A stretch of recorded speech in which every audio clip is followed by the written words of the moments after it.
no puedo sentir.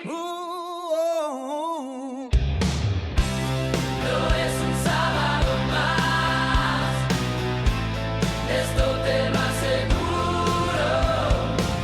No es un sábado más, lo puedo sentir. El aire vibra, algo distinto está por venir. Desde la radio o desde YouTube, un guiño me da. Es como si el mundo hoy fuera a estallar. Toda la información está en un solo lugar. Desde el Norte Stream o desde el Norte Radio, Aquí está toda la data. Para que te puedas informar. no es un sábado más, Esto es seguro.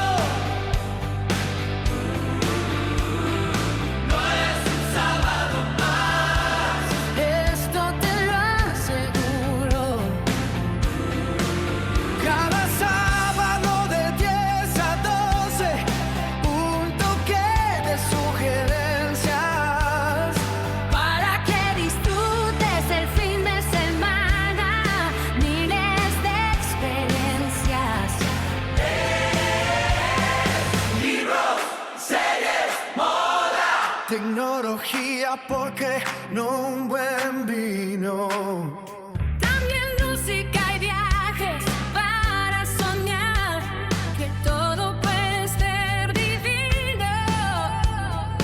En el Norte Stream todo se conecta, No es un sábado. aquí cada ocasión. Buenas. Hola, qué lindo estar compartiendo un sábado más acá con ustedes. Que no es un sábado más, es un sábado distinto, completamente distinto. Nos acompaña el clima, estamos juntitos. Es una buena ocasión para poder hacer el aguante, para poder empezar a compartir esta agenda que tenemos por delante de música, buen vino, de series, de películas, recomendaciones, qué es lo que está pasando culturalmente en la ciudad de San Nicolás. Fecha especial también porque hoy juega justo la selección argentina, hoy a la noche, así que vamos a ver qué es lo que tenemos también. Ahí aparece el Tade. ¡Hola, Tade, querido! ¿Cómo estás, Lean? Acá en Esto No Es Un Sábado Más. Bien, muy contento, la verdad que Yo también. recontra contento. Así como primeras sensaciones de una... Ey. Estoy escuchando algo de más. No, ey. ¿Qué haces, Juan, Hola. ahí? ¿Qué hacen acá? No, vos qué haces ahí. No, maestro, la semana que viene. No, yo estoy haciendo un sábado más junto a... No es un sábado más junto a mi amigo Tade Sverlov. Sí, ya sé, es el productor musical del programa, pero no, es no hoy, no, la semana que viene. No, para mí está de viaje, estamos boludo. confundidos. No, mañana sale el avión. Estamos completamente equivocados. No se te habrá escapado la tortuga, no se te habrá ido el avión antes. Si quieren se quedan y yo me voy y hace para ustedes, no hay problema. Bueno, podemos negociarlo. No sé. Depende, todo depende. Bueno, yo me voy justo para llegar a Dallas, para ver el partido de las semifinales. Estaba confiadísimo. Yo dije, bueno, tenemos el momento ideal, tenemos la situación espectacular, todo armadito. Arrancamos cuando es un sábado más, agenda. Tenemos un montón de cosas para empezar a contar, a charlar y hablar. Perdón, sábado 9 de la mañana, me levanté, acá estoy, estamos a las 10, que, o sea, Yo no lo puedo entender. Bueno, después te pago el peaje, aunque sea. bueno. Bueno, Sí, Te mira. hago un tengo que hacer que cafecito, igual una cosa por el mínimo, estilo, claro. por lo menos. Bueno, podés ir a buscar unas facturitas y volvemos. Bueno, y sí, presentamos de bueno. otra manera, Entonces seguro. no te fuiste de viaje. No, la semana que viene arrancan. Ok. Claro, sí, porque estás acá en el Bueno. estudio aparte. Sí, no, estoy acá. Estoy gordo igual, por más que esté negro, sigo estando gordo. Es un monitor, estoy acá, no un holograma, no soy Cerati. Yo sinceramente pensé que arrancábamos No sé. hoy. La verdad que se me vino abajo el fin de semana. Habría que hacerle algún tipo de pregunta que solo Juan Cabrelli pueda responder para saber que no Me estamos en gustó. presencia de... Me gustó ese juego. A ver. Por ejemplo, Es que vos sabés. no lo conozco tanto porque solo me relaciono con él produciéndole musicalmente. No, pero cuestiones de música. ¿Cómo se llaman sus 3 hijos y 2 integrantes de los Depeche Mode? Graham Bell, diría uno que no es Graham Bell, se llama Andy Graham. Graham Bell era el teléfono y me acuerdo de un famoso locutor de San Nicolás que decía Graham Bell. Vince Clarke, uno de los fundadores de Depeche Mode. ¿Unos nombres más raros le puso a los hijos? Sí, la verdad que sí. Son hijos míos que en realidad después se llaman Juan Pablo y Juan Manuel, pero en realidad yo le digo Graham y Andy porque Ok. Ah, ok, de ok. chiquitito le decía así en la cuna y le ponía Personal Jesus para que se duerman. Ok. Bien. Bien. Bueno, creo que Parece contestó. ser Juan Juan, que decía bastante. Sí, me Bueno. parece que sí. Pará, ¿y qué hacemos ahora, Juanca? No, y ahora, a ver, no le voy a pedir que se queden. Tadeo va a ir a dormir de nuevo y va a andar con Roque. Seguramente hoy tiene mucha gente, seguramente los sábados debe vender fortuna. Sí, si no, unos matecitos. Bueno, como usted. Una quiera. charla, algo. Pero bueno, pero el sábado que viene arrancan. Bueno, dale, está bien. Ok. Claro. Igual, Claro. pará, tenés un programa cargado de un montón de cosas. Nosotros hay hicimos un la montón- tarea, trajimos todo. Sí, ya veo que hicieron la tarea y todo. Sí, hay un montón de cosas. Pero es la semana que viene, ¿no? Bueno, dale. ¿Nos vamos? Vámonos. Gracias, Juanca. No, gracias a ustedes que van a estar hasta mitad de octubre. Así que voy a tener que traerle la mitad de Estados Unidos de regalo. Pasa nada, tranqui. Bueno. Y a todos los que están en este momento del otro lado, quédense porque se queda Juanca. Perfecto. Nosotros arrancamos con buena data de turismo. Gracias.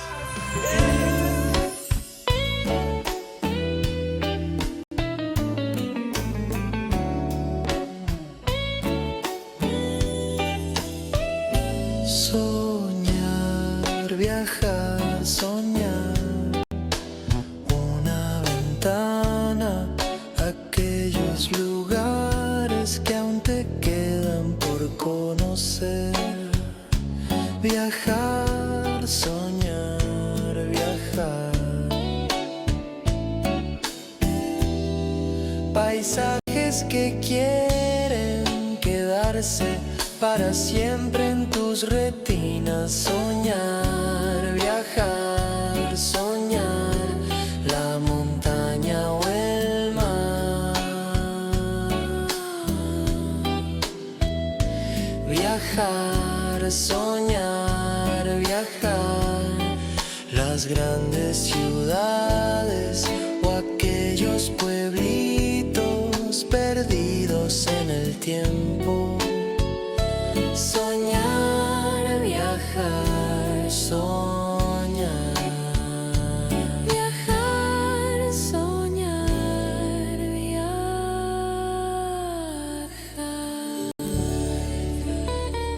Buen sábado, amigo, buen sábado, amiga. ¿Cómo va ahora? Oficialmente, sí. Ahora comenzamos esta edición de No es un sábado más, gracias a Lean Oliva y a Tadej Berlov, que van a estar al mando de este humilde programa de radio que es la gente de radio, y mejor dicho de streaming, antes que de radio se me va, tantos años de radio se me va, ¿qué va a ser?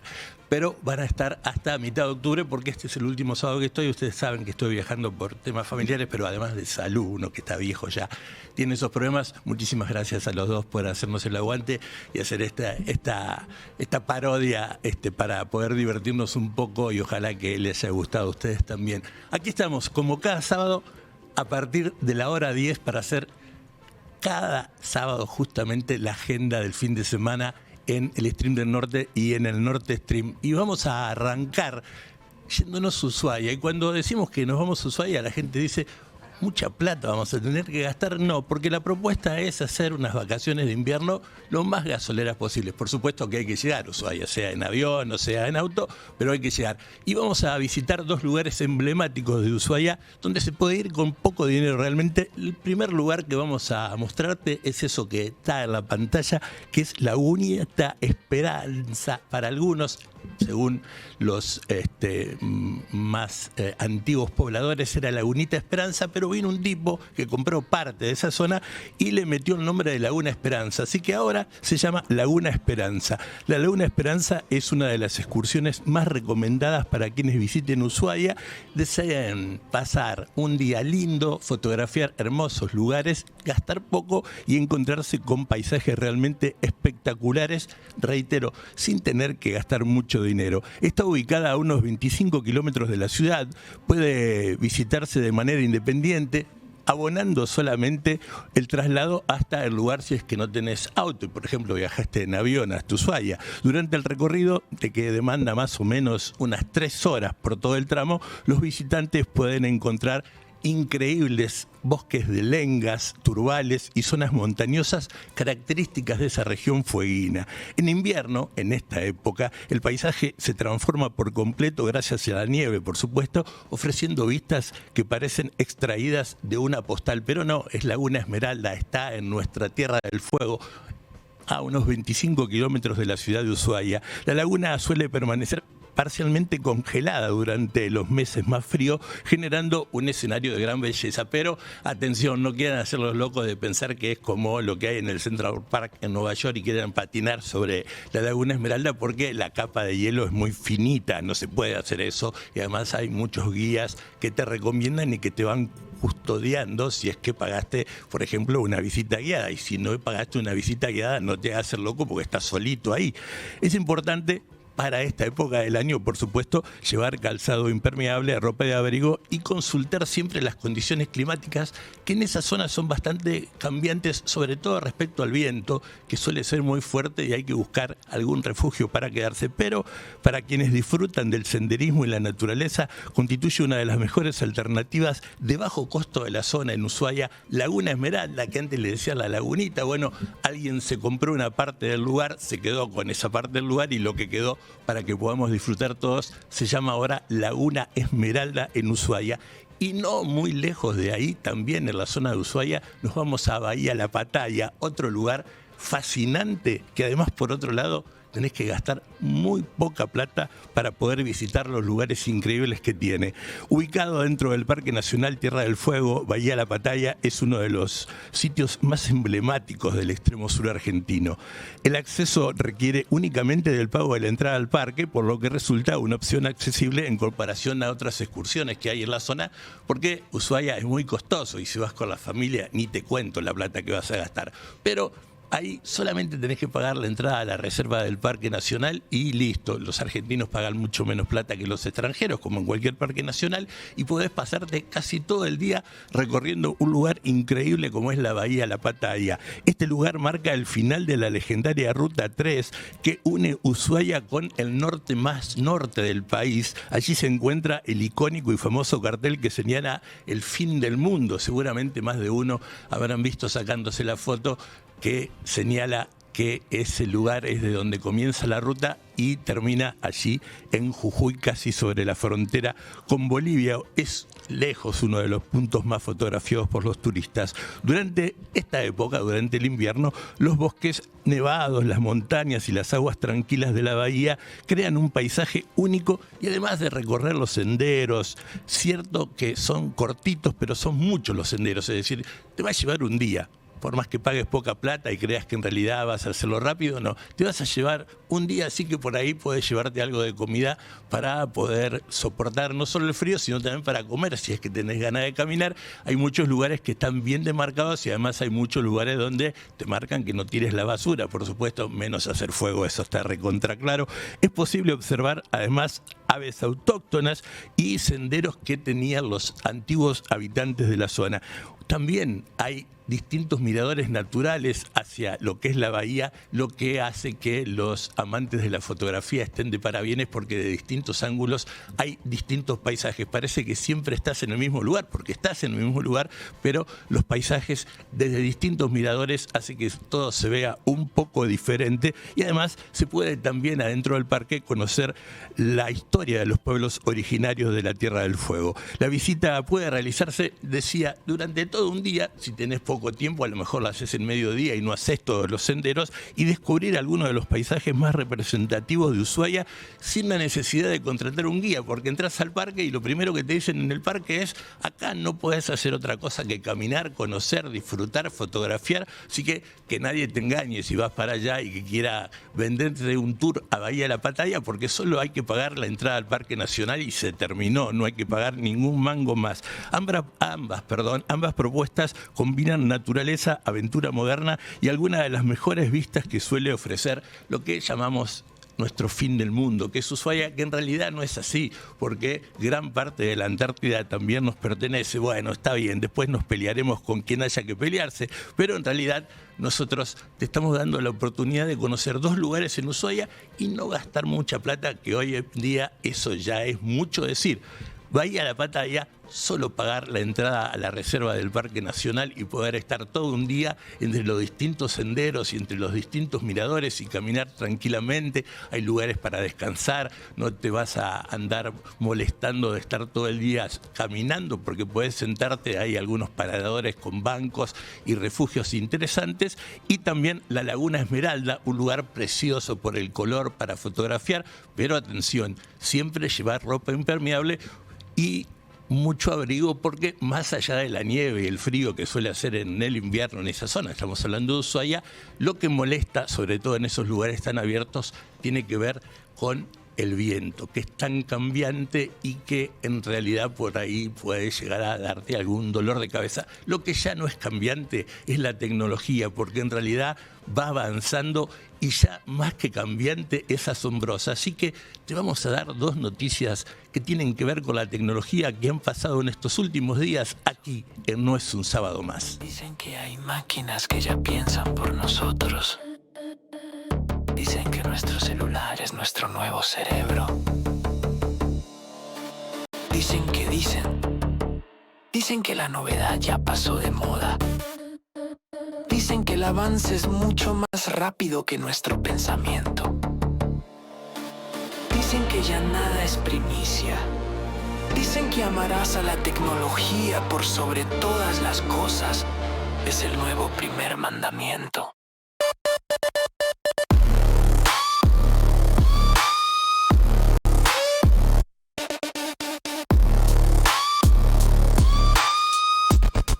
Estamos como cada sábado en el Stream del Norte y en el Norte Radio haciendo nuestra agenda del fin de semana. No olvides que tenemos una cuenta de Instagram que es @noesunsábadomás, así de fácil, todo seguidito, @noesunsábadomás. Ahí podés ver algunos recortes del programa, podés encontrarte con la gente que viene cantando cada fin de semana. La semana que viene habrá de nuevo gente cantando aquí en el programa.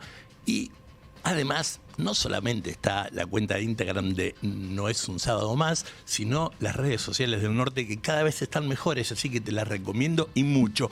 Vamos a hablar de tecnología, dije, bueno, y la verdad que hay una noticia que sorprende por la dualidad de la noticia. Y ahora vamos a ver, porque Anthropic, una de las grandes empresas tecnológicas que aparecieron así, de golpe, como un hongo después de la lluvia, lanzó Cloudflare 5, que es una nueva versión de inteligencia artificial, pero además hizo en el lanzamiento del Cloudflare una advertencia sobre los peligros de la IA. Una cosa loca, es decir, te estoy dando un beso y una cachetada. No, pero en realidad no están tan locos los fabricantes o los que trabajan en este tipo de inteligencia artificial respecto a lo que dicen. Porque uno de los grandes acontecimientos que ocurrieron la semana que pasó fue la presentación del Cloudflare 5, que lo hizo la empresa que se llama Anthropic, de alguna manera una nueva generación de modelos de inteligencia artificial con capacidades que son muchas más avanzadas de razonamiento, programación y análisis, así es, programación y análisis de información mucho más rápidas y mucho más completas que hasta las que ahora se conocen. Estaba la versión beta, pero ya está en el mercado, sale bastante caro no el alquiler, sino el abono, pero ya está en el mercado la versión que lanzó Anthropic. Diversos reportes de especialistas en tecnología destacan que el lanzamiento representa un nuevo salto en la carrera tecnológica que mantiene a la compañía casi a la cabeza del sector a pesar de que tiene poco tiempo. Lo llamativo viene ahora, es que cuando Anthropic presenta Cloudflare 5, advierte a su vez la propia empresa sobre los riesgos asociados al desarrollo acelerado de los sistemas cada vez más potentes de inteligencia artificial. Es decir, los flacos van creando nuevos sistemas de inteligencia artificial que, reitero, tienen más capacidad de poder procesar información, tienen cada vez más posibilidades de almacenar y poder completar más tareas complejas. Pero ellos dicen, guarda, no nos tomemos una curva muy grande que por ahí nos pasamos de largo y vamos a tener problemas. Anthropic planteó la necesidad de reformular las investigaciones en seguridad y supervisión sobre la inteligencia artificial e incluso abrió un debate sobre la conveniencia de desacelerar, como es la historia, si ustedes cada vez van más rápido. Bueno, pero ellos plantean que hay que tener que revisar otra vez las cuestiones de seguridad y, por qué no, también desacelerar el desarrollo temporariamente, al menos temporariamente pusieron la palabra en el comunicado, algunos avances para garantizar el uso responsable de la tecnología de la inteligencia artificial por parte de los humanos, al menos por un tiempo. La noticia tuvo una repercusión muy grande porque refleja una especie de contradicción, una paradoja cada vez más evidente, porque las compañías, por supuesto, si nosotros te lo vamos contando sábado a sábado, están en una especie de carrera respecto a cómo construyen o a quién construye el modelo de inteligencia más grande, más completo, más seguro e incluso que pueda dominar a otras inteligencias artificiales. Pero al mismo tiempo están reconociendo que el ritmo de renovación podría superar la capacidad humana y hay que controlar adecuadamente eso. Por eso Anthropic lo que dice es: sí, nosotros estamos trabajando, presentamos la versión 5 de Cloud, pero atención, porque tenemos que revisar las cuestiones de seguridad y supervisión e incluso, reitero, que dicen es posible que tengamos que desacelerar, levantar un poquito la patita del acelerador y esperar un poco para ver si realmente podemos manejar como corresponde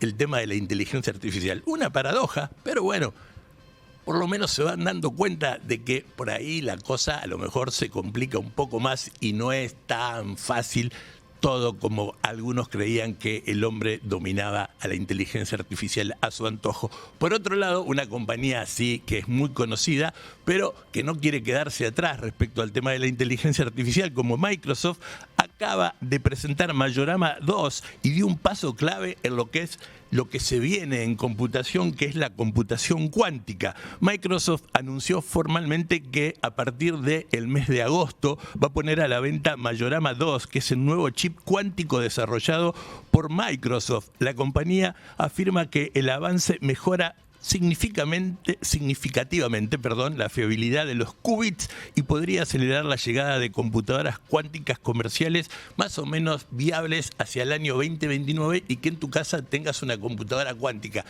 No voy a poder explicarte en pocos minutos, porque además también por ahí yo me puedo hacer un embrollo y los puedo complejizar mucho más a ustedes, las ventajas de tener una computación que sea cuántica y no lo que hoy es más del 1-0. Pero en realidad Microsoft está ya casi a la cabeza con la presentación de Majorama 2. La computación cuántica, simplemente vamos a contarte esto, es considerada por muchos especialistas como la próxima gran revolución tecnológica después de la inteligencia artificial. A diferencia de las computadoras tradicionales que trabajan con unos bits que representan 0 y 1, porque en realidad, si uno busca, en realidad lo que hacen los programas son cuestiones matemáticas que trabajan con el 0 y 1. A diferencia de eso, las computadoras cuánticas utilizan lo que se llama qubits, que son capaces de procesar múltiples estados, y esto le permite resolver problemas extremadamente complejos en campos como la medicina, la química, la logística y la investigación científica. Para que ustedes se den una idea, por ejemplo, es 5.000 veces más rápidas por segundo para resolver un problema que una computadora común de las más grandes que hay. 5.000 veces por segundo más rápida una computadora cuántica. Por eso también hay que ver si realmente todo el mundo la necesita y además cuánto es lo que saldrá cuando salga a la venta el chip de Microsoft, el Majorama 2. Según Microsoft, el nuevo procesador fue desarrollado con la ayuda de, por supuesto, la inteligencia artificial aplicada al diseño de materiales avanzados. La empresa sostiene que la nueva arquitectura multiplica por 1000 la fiabilidad respecto a las generaciones anteriores, multiplica por 5.000 veces por segundo la resolución de un problema y reduce considerablemente los obstáculos técnicos que han frenado el desarrollo de esta tecnología durante muchos años. El anuncio tuvo una gran repercusión porque la carrera por la computación cuántica involucra también a otros gigantes de la computación como Google, IBM y a varias instituciones científicas y también a universidades que están trabajando y estudiando con modelos más básicos de computación cuántica y que quizás no estén tan adelantados como el Majorama 2, que es el nuevo chip que tiene Microsoft. Si las previsiones se cumplen, esta tecnología podría transformar áreas enteras de la economía y la ciencia durante muchas décadas a partir de muy poco tiempo. Dicen que en el 2029 ya estarían dispuestas incluso para comerciarse a nivel hogar o a nivel, por ejemplo, de un comercio. Y esto también, ya lo hemos hablado en algún otro sábado, siempre uno lo que plantea es hasta cuándo es importante poder manejar esta cuestión de la inteligencia artificial para utilizarla en distintas actividades, si es que lo que va a hacer va a suplantar al hombre en distintas tareas. Creo que ya hemos contado, por ejemplo, el famoso caso de los robots humanoides que ya empiezan a alquilarse en California y en Silicon Valley, que tienen un robot ya de tipo humanoide laburando que lo podés alquilar por $400 al mes y el tipo todos los días te lo llevan y te limpia la casa, te ordena, te arma la cama, un montón de cosas. Ya lo hace solo el robot humanoide y sale $400 por mes el alquiler, no la compra. La cuestión es que eso también marca un techo salarial, porque vos no le podés pagar a una persona que haga esas cosas, un personal de servicio en tu casa, más de $400, porque va a decir, en vez de pagarle $500 a Juan o a María, prefiero alquilar por $400 un robot humanoide que me hace exactamente lo mismo. Así que, en realidad, estas cuestiones hay que tomarlas con extrema precaución. Por eso, bueno, respecto a la computación cuántica, Microsoft dice que va a presentar el chip Majorana 2, pero que recién va a estar disponible para colocarlo en las computadoras usuales hogareñas en el 2029. Y por otro lado, Anthropic, que ha lanzado Cloud 5, lo que plantea es que en realidad va a hacer las cosas mucho más rápidas, que va a poder definir las cosas de manera mucho más independiente de la inteligencia artificial, pero a su vez advierte sobre los riesgos asociados al desarrollo acelerado de sistemas cada vez más potentes de la inteligencia artificial. Así que en algún momento alguien va a perder y seguramente seremos los humanos. Ojalá que esto ocurra dentro de mucho, mucho, mucho tiempo. Lo que no vamos a perder tiempo es ahora para recomendarte buenas series.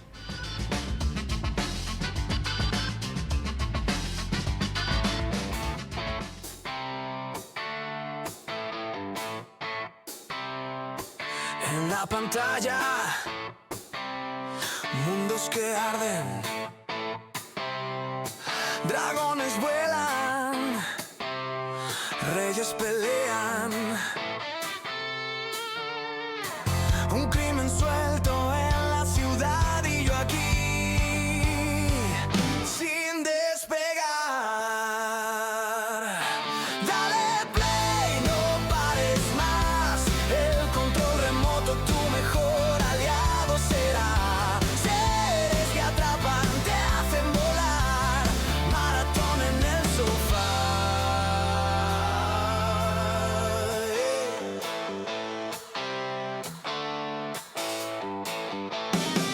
Un viaje al espacio, un salto en el tiempo, romances que estallan, giros violentos, zombies que corren, risas sin fin, la noche se vuelve un festín. La trama engancha, ya no hay regreso, un capítulo más.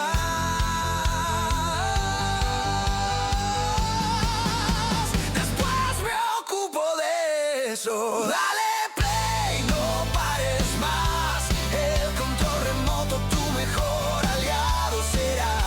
Seres que atrapan, te hacen volar, maratón en el sofá. Dale play, no pares más, el control remoto tu mejor aliado será. Seres que atrapan, te hacen volar, maratón en el sofá.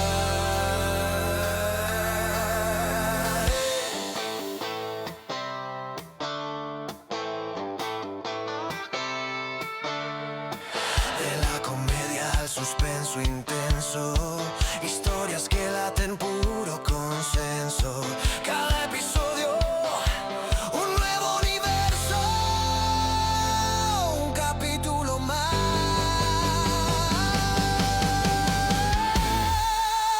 Después me ocupo de eso.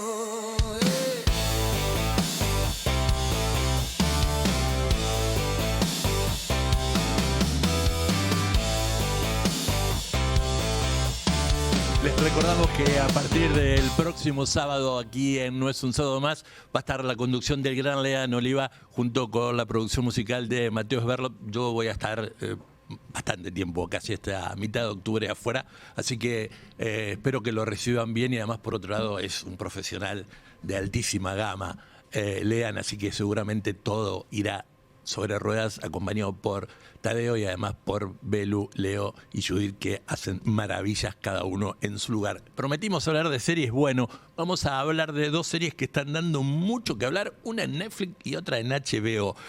Es muy recomendable una que se llama Te Encontraré, que está en Netflix, que es uno de los lanzamientos más esperados que tuvo Netflix durante el pasado mes de junio. Te Encontraré, I Will Find You, es una miniserie basada en una gran novela de suspenso de Harlan Coben que tuvo un éxito mundial famosísima. Fue esa novela, yo me la acuerdo, no la he leído, pero la veías en todas las librerías hace un par de años. Bueno, Te Encontraré tiene mucho de la novela, parece que le respetaron bastante el libro a Harlan Coben. Se estrenó, como decíamos, en pasado junio y rápidamente generó gran expectativa entre los seguidores del género policial y de las adaptaciones de lo popular que es este escritor estadounidense que hablábamos de Harlan Coben. La historia sigue a David, un hombre que cumple una condena por el asesinato de su hijo y que es bastante repudiado no solamente por su familia, sino por toda la sociedad. Imagínense ustedes que te acusen de ser el asesino de tu propio hijo. Pero, sin embargo, un día aparece una nueva pista. ¿Cuál es? No se la voy a decir, van a tener que ver la serie. Bueno, un día aparece una nueva pista que hace creer que el niño podría estar con vida y a partir de ese momento se inicia una investigación desesperada para descubrir qué es lo que ocurrió realmente y demostrar la inocencia de David y además, por otro lado, saber si efectivamente el niño está vivo o no, porque a él lo acusan de haberlo asesinado y de haberlo escondido, enterrado, lo que fuera, y él perjura a quien se le cruce de que es totalmente inocente. Cuando aparece esa pista, parece que la trama toma un lugar bastante diferente y ahí es donde se pone muy interesante. La serie combina intriga, drama familiar y constantes giros argumentales. Intriga, drama familiar y constantes giros en el argumento, es una serie para maratonear casi en un solo día. Cada episodio aporta nuevos interrogantes y obliga al espectador a replantearse las certeras conclusiones que había hecho antes. Uno concluye, no, por ahí pasa tal cosa, cuando aparece otro capítulo de la serie te das cuenta que en realidad lo que pensabas era totalmente al revés y tenés que empezar a tratar de meterte en la cabeza de David y de los investigadores para ver por qué siguen tal y cual pista que no te vamos a decir, reitero cuál es. El retrato mantiene un ritmo ágil y una tensión permanente, elementos que han convertido a cualquiera de los libros de Harlan Coben en realmente auténticos bestsellers en distintos lugares del mundo y es por eso que además, por otro lado, esta serie llega con ese espaldarazo del libro Te Encontraré de Harlan Coben, que tuvo mucho éxito en distintos lugares del mundo. Estuvo en el puesto número 1 de libros en los Estados Unidos como 4 meses seguidos, recuerdo. Otro de los puntos fuertes es el trabajo de Sam Waterhall, quien encarna un actor que no es tan conocido, pero que bueno, se pone en el papel de David, del papá, encarna al papá en una mezcla de vulnerabilidad y determinación por saber qué es lo que pasó con su hijo. La producción además aporta una cuidada ambientación y un tono sombrío que potencia el misterio central de la trama. Sí, porque en realidad parece que, vos decís, no pagaron del todo la luz, porque la serie es medio lúgubre, es casi gris, te diría, por más que tiene colores. Sin embargo, eso le aporta mucho a la trama. Se llama Te Encontraré, está en Netflix y vale la pena porque por ahí a lo mejor leíste el libro de Harlan Coben antes y te vas a encontrar que hay muchas coincidencias en la serie, pero que es una serie con capítulos para maratonear porque no te vas a dejar de devorar uno tras otro. Y lo que volvió, y estábamos esperándolo mucho, yo me incluyo, es por supuesto House of Dragon, la tercera temporada que ya se estrenó y van por el tercer capítulo en HBO. Se estrenó quizás lo más importante que la cadena tenía para este año, había mucha expectativa por la tercera temporada de House of Dragon, la exitosa serie basada en el universo que creó el gran George Martin, que ya uno no sabe cuál es lo que va a venir después, porque están, dicen, coproduciendo 4 series más que tienen que ver con el universo de George Martin, de las distintas series, de las distintas épocas, perdón, las distintas novelas de las distintas épocas. Así que se están coproduciendo 4 o 5 más, así que habrá cosas con dragones o cosas entre las distintas casas y los castillos durante mucho tiempo, así que quédense tranquilos. La nueva temporada llegó a la plataforma hace muy poquito, decíamos que recién van por el capítulo 3, y fue considerada como el acontecimiento televisivo más relevante del mes en los Estados Unidos. La historia continúa desarrollando la denominada Danza de los Dragones. Si en la segunda temporada te quedaste con ganas de ver dragones, en esta te vas a hartar de ver dragones, incluso peleas entre dragones inmensos que nunca habías visto antes. Bueno, realmente está muy bien grabada, sobre todo porque eso está hecho totalmente con inteligencia artificial y con efectos computacionales, por supuesto, y realmente parece que tenés al dragón ahí casi encima tocándote la nariz a través de la pantalla. La guerra civil sigue dividiendo a la casa de los Targaryen en 2 facciones enfrentadas por el control de lo que es el trono de hierro, los conflictos políticos, las alianzas cambiantes, las historias familiares, las traiciones, siempre vuelven a ocupar el centro de la narrativa. Quizás uno de los aspectos más destacables de esta temporada es la profundización psicológica de los personajes principales, tanto de Rhaenyra como de sus adversarios, que van a enfrentar o van a tener que enfrentar distintas modificaciones en su forma de pensar y de actuar, porque el destino de los 7 reinos está elevado a una tensión dramática muy grande, porque incluso corren el peligro de que desde otros lugares, desde otros reinos o de algunas, como vimos en algunas temporadas que no tenían que ver con House of Dragon, pueden venir de la muralla del norte cosas que ellos no conocen.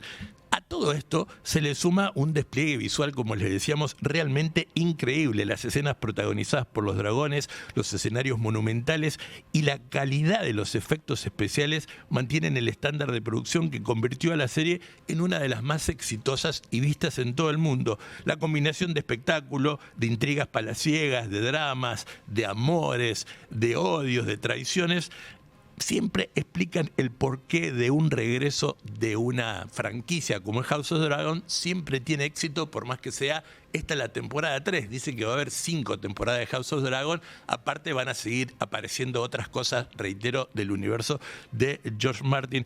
Pero este fue uno de los estrenos más esperados, que en junio apareció. Van 3 capítulos y uno se vive comiendo las uñas pensando que vendrá mañana domingo en una nueva edición de la tercera temporada de House of Dragon. Así que 2 buenas series para maratonear, quedarte en casa si hace mucho frío, compartiendo con alguien.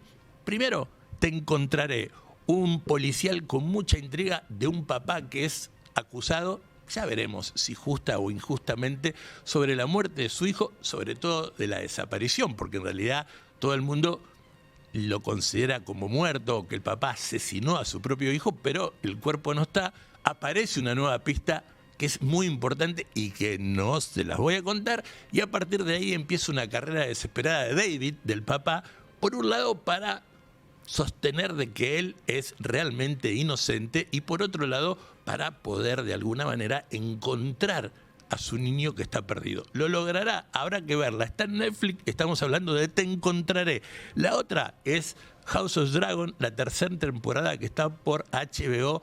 Vuelve la guerra para ver quién se queda con el trono de hierro. Están los Targaryen que arden, pero hablando de arder, están los dragones que cada vez aparecen y mucho en la serie, al menos en los primeros 3 capítulos. Te recomiendo, por ejemplo, que veas cómo está armado el come ovejas. Eso es lo único que voy a spoilearte, que es porque aparece en el primer capítulo, que es uno de los nuevos dragones que aparecen en la serie, y el come ovejas está armado de una manera, o está diseñado de una manera, para que vos realmente te creas que es un dragón, no solo verdadero, sino que las miradas que emite ese dragón ya de por sí te dan miedo. 2 series interesantes para maratonear. A acompañado o solo, pero vale la pena que puedas verla. Te encontraré por Netflix y la tercera temporada de House of Dragon. Dije acompañado, solo o también, por ejemplo, con un buen trago. ¿Les parece que probemos nuestra carta de brebajes?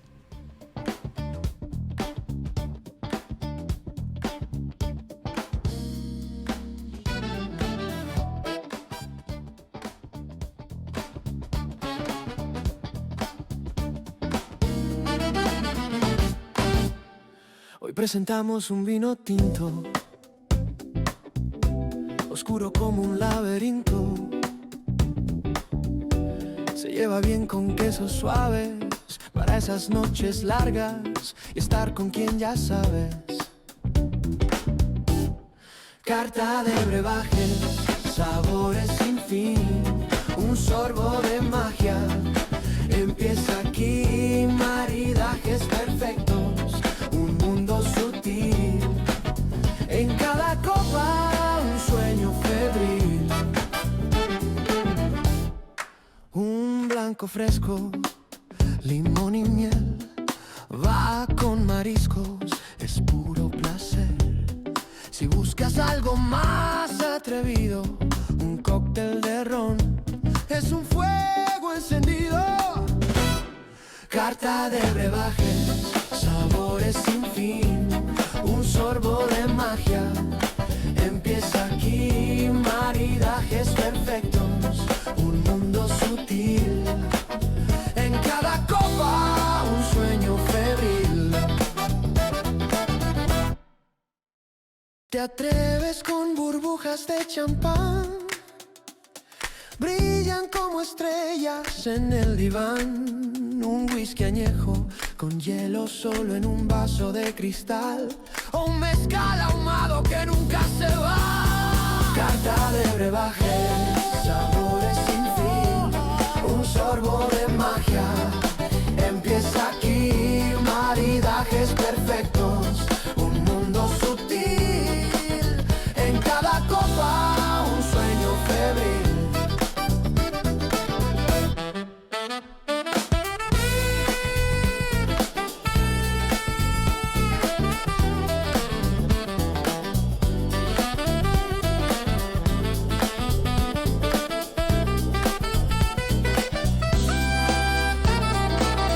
Sabemos que la cosa está medio fulera, que no está para andar dándonos muchos gustos, para gastar quizás lo que tenemos justito, pero también el invierno amerita que por ahí podamos salir una noche, de una vez al mes, por ejemplo, si por ahí venimos medio cortos, y tratar de probar cosas nuevas.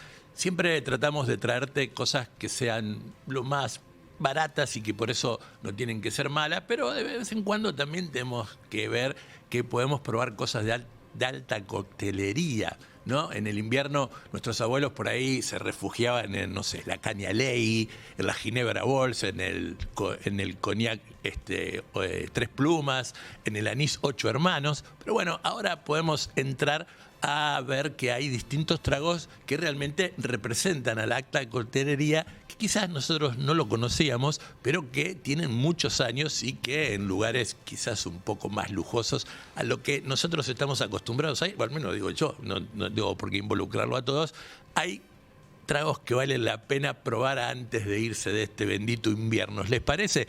El primero es el Boulevard. ¿Acaso comparte el origen con el famoso Negroni, porque lleva prácticamente los mismos ingredientes, pero el Boulevard es un trago que está en las cartas de las coctelerías y de los bares más importantes del mundo? El Boulevard es mucho menos conocido por el público en general, pero, reitero, tiene una especie de primo hermano, podríamos decir así, del Negroni. Se trata de un cóctel elegante y con carácter, elaborado con whisky bourbon, es decir, a diferencia de hacerlo con un whisky escocés, lo hacemos con un whisky americano, con vermut rojo y con Campari. El sabor combina notas dulces, amargas y especiadas, creando una bebida intensa y muy apropiada para los días fríos. El alcohol aporta la calidez y la profundidad, mientras que el vermut suaviza el conjunto y el Campari le toca darle un amargor distintivo al trago.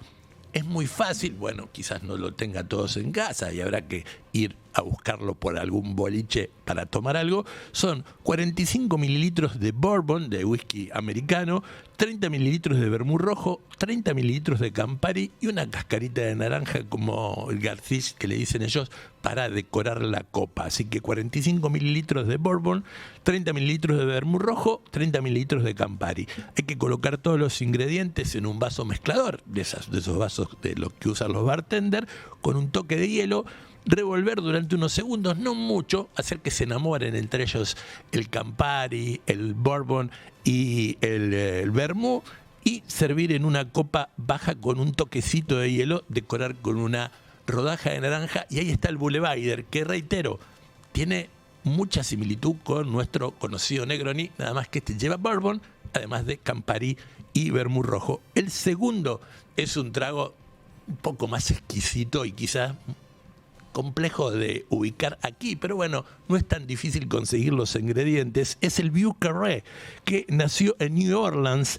Tiene nombre francés y nació en los Estados Unidos, sí, porque New Orleans es la ciudad más francesa de todos los Estados Unidos. Nació en New Orleans, decíamos, en plena época del jazz, en el año 1930. El Vieux Carré es un cóctel realmente sofisticado que combina whisky, coñac, vermú dulce, licor benedictín, que es un que es un licor francés que ya está en la Argentina. Aquí hay, al menos en San Nicolás, yo conozco un par de lugares donde se vende este licor, el benedictín, que es un licor muy conocido francés, y unas gotas de amargo que le puede dar, por ejemplo, la angostura. Así que, reitero, lleva whisky, coñac, vermú dulce, el licor benedictín y unas gotas de amargor que se le puede dar la angostura. Aunque es muy apreciado por los especialistas en coctelería, sigue siendo relativamente desconocido para gran parte del público porque dice que mucha mezcla por ahí pierde sentido el trago. Sin embargo, bien hecho, con las medidas indicadas, realmente es un trago que vale la pena. Su perfil de sabor es complejo porque tiene notas especiadas, herbales y ligeramente dulces. Las herbales y las especiadas se le dan, por supuesto, el amargor como la amargura, y el vermú dulce es lo que le da ese toque, como decíamos, ligeramente dulce. El coñac además aporta suavidad y elegancia, mientras que el whisky le da estructura, le da peso, le da calidad, características ideales para una noche de invierno. ¿Cuáles son los ingredientes? Tampoco son difíciles de conseguir, pero bueno, por ahí te tenés que animarlo a hacerlo en casa porque no está dentro de una carta de brebajes en un bar o en un lugar donde vayas una noche. Lleva 30 mililitros de whisky, 30 mililitros de coñac, 30 mililitros de vermú rojo, una cucharadita de benedictín, del licor francés que te decíamos, y 2 gotas de amargor o 2 gotas de angostura. Eso sí sale caro, así que hay que cuidarlo mucho porque la angostura sale muy caro. Así que 30 mililitros de whisky, 30 de coñac, 30 de vermú rojo, una cucharadita de benedictín y 2 gotas de angostura. Hay que mezclar todos los ingredientes, otra vez en un vaso mezclador, con abundante hielo, revolver suavemente y servirlo en un vaso bajo, de esos vasos que lo usamos, por ejemplo, para el whisky, con un toquecito de hielo, que en el invierno nunca viene mal. No hay que ponerle mucho hielo porque no estamos en verano, y además hay que darle ese toquecito de hielo para que además por ahí siempre el trago mantenga su frescura.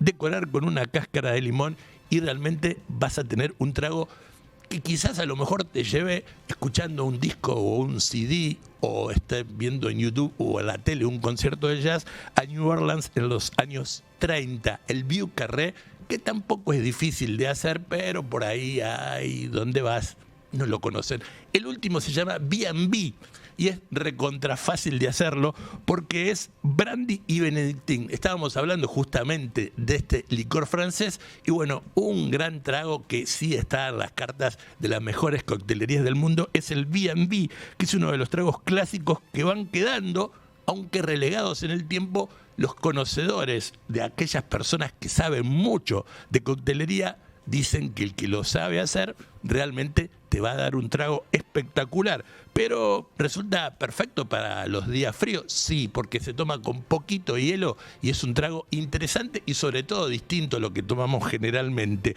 Su nombre proviene justamente de la combinación del brandy y el licor de Benedictín, una bebida que decíamos francesa que está elaborada a base de hierbas y de algunas otras cosas aromáticas como algunas especies que se les coloca. El resultado es un cóctel cálido, aromático, por supuesto por el licor Benedictín, y ligeramente dulce, con sabores que casi nos hacen recordar en la boca, en el retrogusto, a la miel. Las especias y los frutos secos también aparecen cuando uno termina de tomar un traguito del B&B. Es una excelente opción, por ejemplo, como dirían los chilenos, un bajativo para tomarlo después de la cena, tranquilo, sin un vasito chiquitito, cortito, como ven ahí los que están en el streaming, o como una copa de sobremesa. Pero los chilenos dicen un bajativo y se pueden tomar uno como esto. ¿Qué se necesita?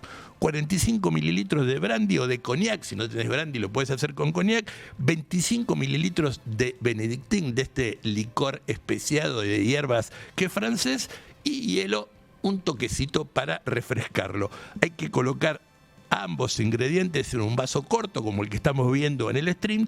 Puede tomarse solo o también algunos le agregan, después de haberlo sacado, un toquecito de hielo, mezclar suavemente antes de tomarlo. Estos tragos lo que realmente nos van a hacer, además de calentar el cuerpo, primero por un lado es aumentar nuestra cultura sobre los distintos tragos. No es nuestra cultura alcohólica porque por ahí suena mal, pero por un lado nos va a dar la posibilidad de conocer otro tipo de coctelería que no es tan cara y que la podemos hacer en casa y que podemos con eso agasajar a nuestras parejas, a nuestros amigos, a nuestros compañeros. Pero además son tragos que te van a venir muy bien en el invierno y son reconfortantes, son profundos, son ideales para acompañar estos días de bajas temperaturas invernales y descubrir alternativas que son menos habituales de las que por ahí hay en un bar, pero que se pueden hacer incluso no gastando mucho dinero. 3 alternativas decíamos hoy. El Boulevarder, que es una especie de Negroni, pero que se cambia y se hace con bourbon, con el whisky inglés.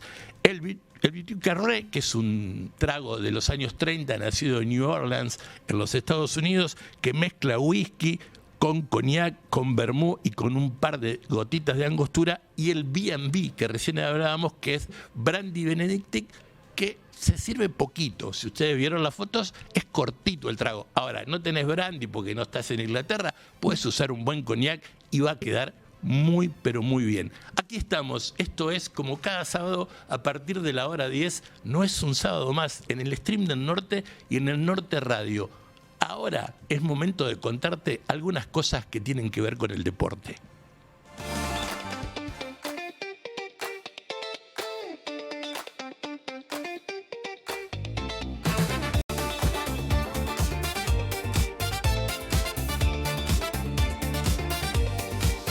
En la cancha comenzó el partido y los goles rompen el hastío.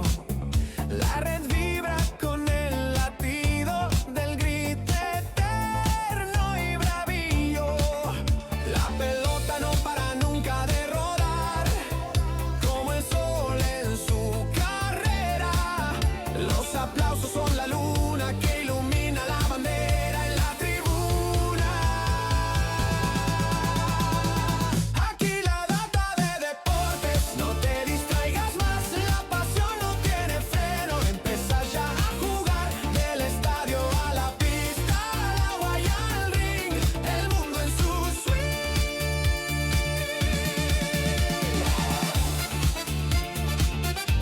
El mundo en su swing.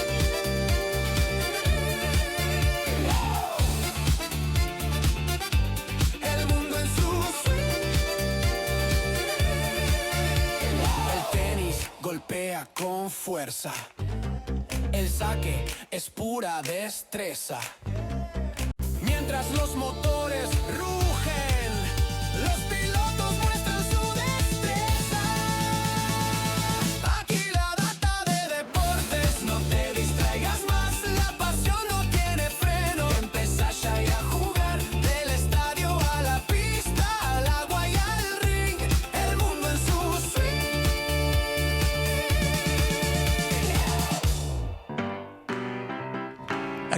estamos siempre, cada sábado a partir de las 10 para compartir con ustedes nuestra agenda del fin de semana llamada No es un sábado más. Les recuerdo que a partir del próximo sábado, ya hasta casi mitad de octubre tranquilamente, va a estar a bordo y navegando esta nave por el fin de semana junto a ustedes el gran Lean Oliva, porque, bueno, yo estaré viajando, así que Lean va a estar no haciéndome la suplencia, sino va a estar a cargo del programa, porque él no es suplente de nadie, es titular indiscutido como el señor Lionel Messi, justamente que Lean es leproso, así que viene muy bien, y viene muy bien hablar de Messi, hablar de la selección, pero no vamos a hablar del Mundial de Fútbol. Hoy nos vamos a dedicar a dos deportes o a un grupo de deportes que son bastante raros.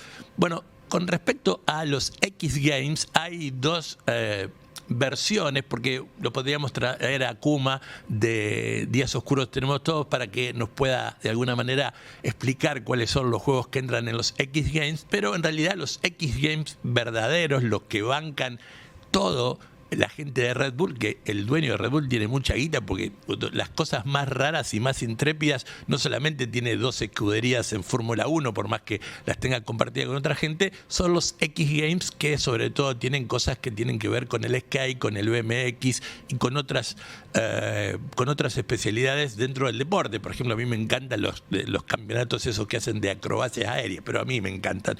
Bueno, la historia es que ha nacido sobre finales del mes pasado la primera liga mundial profesional por equipos de los X Games, de estos juegos de X Games.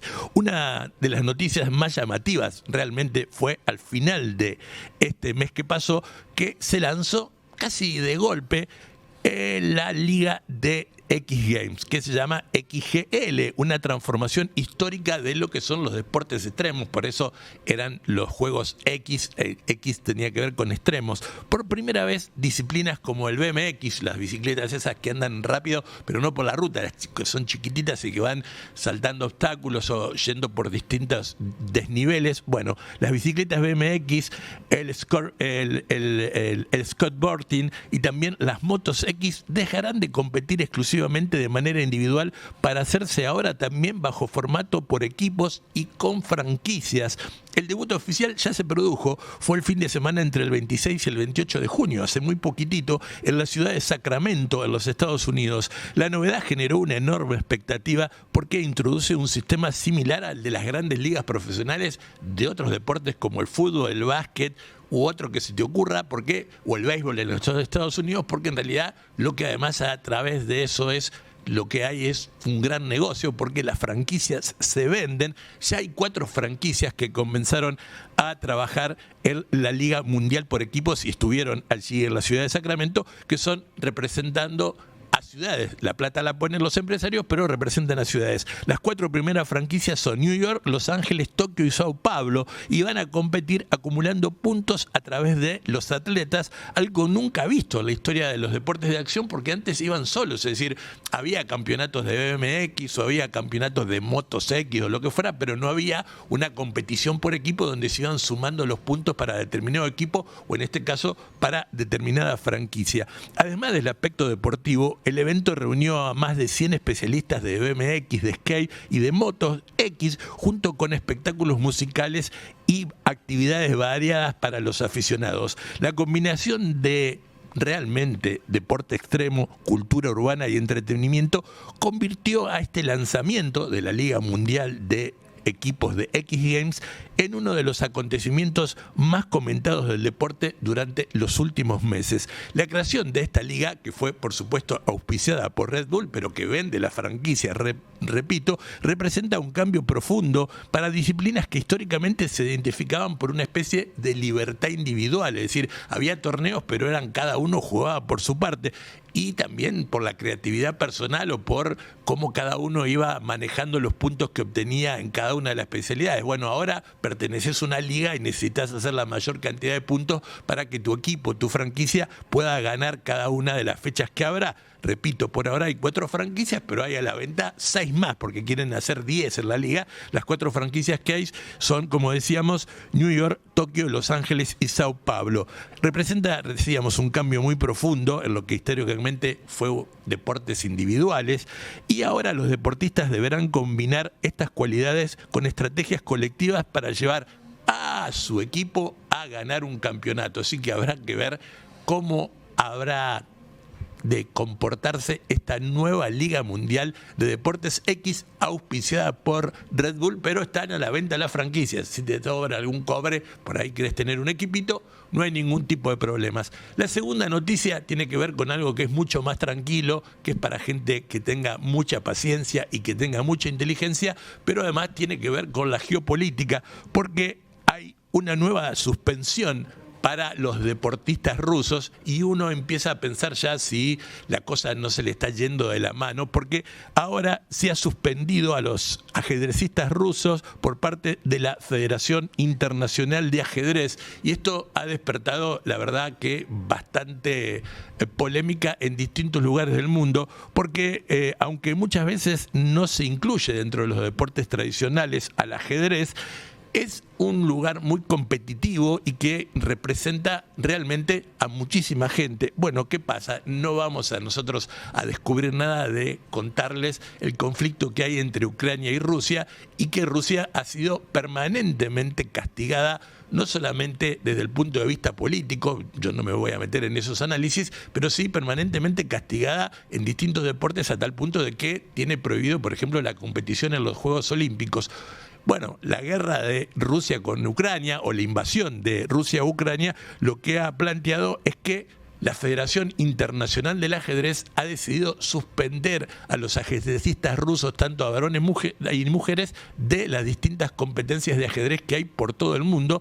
Y reitero, eso está trayendo mucho malestar, podríamos decir, incluso entre los mismos ajedrecistas, porque también hay que pensar de que qué culpa tienen los ajedrecistas o los deportistas de las decisiones de los políticos. Es decir, el país va a la guerra, pero el deportista se dedica a jugar al ajedrez, en este caso, no otra historia. Bueno, es una de las noticias que más golpeó en el último tiempo al deporte en todo el mundo, aunque reitero que el ajedrez quizás para muchos no sea popular. La decisión tuvo una enorme repercusión porque Rusia ha sido históricamente una de las grandes potencias en ajedrez. Durante décadas dominó campeonatos internacionales y produjo además dentro de su Rusia, o la madre Rusia como ellos le dicen, grandes ajedrecistas, quizás en el podio de los 3 ajedrecistas más grandes del mundo, además de Bobby Fischer, del americano. Sin duda que Garry Kasparov y Anatoly Karpov tienen que estar, son 2 de los mejores ajedrecistas en la historia del mundo.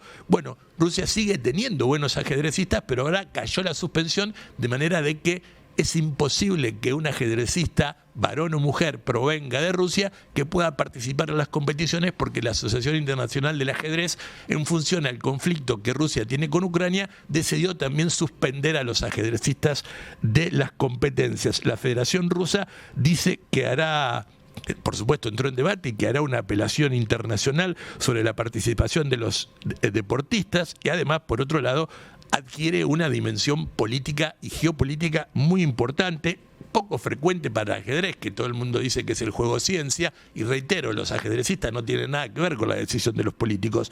Por supuesto que los dirigentes ucranianos calificaron la medida como una victoria histórica para ellos, pero los representantes de la Federación Rusa de Ajedrez dijeron, como decíamos, que van a apelar las posibles sanciones, o la sanción que ya está, que les prohíbe a los jugadores provenientes de Rusia de participar en los campeonatos de ajedrez que hay en todo el mundo. Al mismo tiempo, la decisión, claro, que está generando controversias dentro de la propia comunidad ajedrecista internacional, esto de aplicar sanciones para perjudicar a jugadores individuales, por esto que recién le decíamos.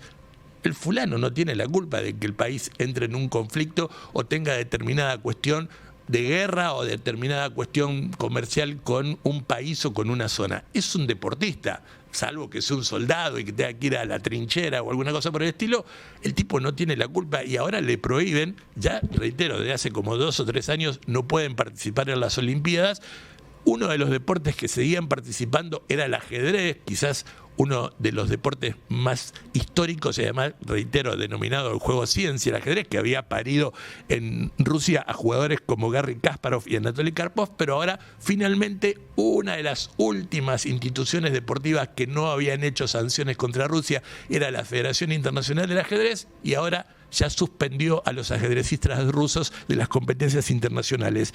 La noticia, que trascendió desde el ámbito especializado, involucra a esta cuestión y uno se pregunta, ¿es un deporte mental importante? ¿Es uno de los deportes más distribuidos y difundidos a lo largo del planeta? Y marca un episodio institucional relevante en la vida del ajedrez internacional de los últimos años, pero además un momento muy incómodo para los demás deportistas, para los demás ajedrecistas, que no están muy de acuerdo con esto que pasó.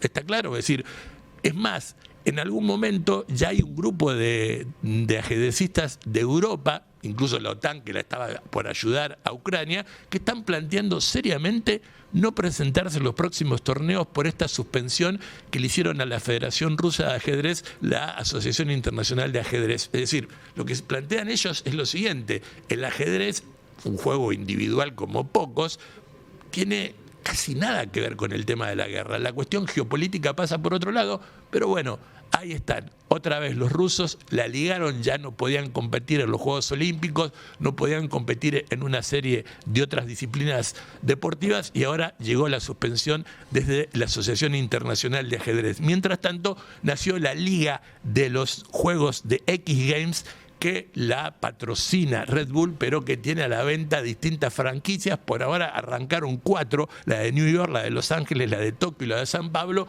y están esperando vender las otras 6 porque quieren 10, pero ya se disputó la primera serie, por primera vez todos juntos compitiendo en un mismo equipo, en BMX, en skate y en motos, cada uno en su especialidad. Y el puntaje va a dar los ganadores. Los primeros que ganaron fueron los de Los Ángeles, como dato anecdótico. Están a la venta 6 franquicias, así que seguramente Red Bull juntará algunos otros miles de millones de dólares como viene juntando. Nosotros estamos aquí. No olvides que nuestro Instagram es @noesunsábadomás. Así, todo seguidito, sin ningún acento, @noesunsábadomás, para que te puedas conectar con nosotros, y si no, visitar las increíbles, las fantásticas, que día a día se superan redes sociales del norte. Es el momento de contarte la historia de cómo se generaron 3 grandes clásicos de nuestra música nacional.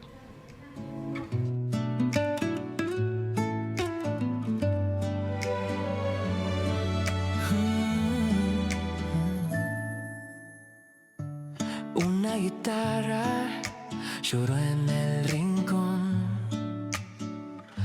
un verso perdido sin dirección. Un sueño en papel, escrito al revés. Así nació la magia, como si fuese la primera vez. Cuerdas tensas, voces al viento, Melodías que sobreviven en el tiempo. canciones que cuentan lo que vos no ves, Anécdotas de un alma que nadie sabe dónde fue. Un riff, un grito, un eco de ayer, que hoy sigue haciéndote estremecer. sin querer. Una servilleta, un estribillo guardo, entre risas y copas, de la nada un éxito nació. Raros acordes, un piano y un bar. Aquellos sonidos no se han de olvidar. No, letras sueltas, melodías al azar.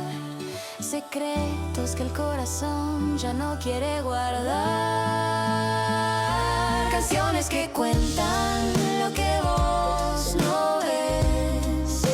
Anécdotas de un alma que nadie sabe dónde fue.